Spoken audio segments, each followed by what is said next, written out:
Hello, in this video, I will give you a quick guide on how you can open HSBC bank account in UK for international students.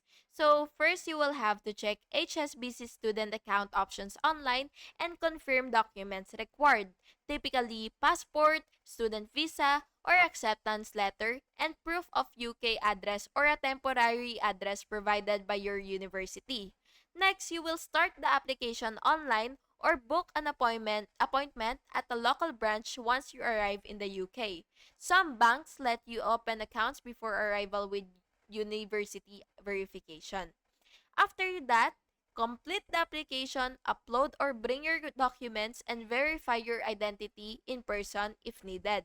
Then, you will set up your online banking and order a debit card and PIN. Finally, deposit funds and set up any direct debits for tuition or rent.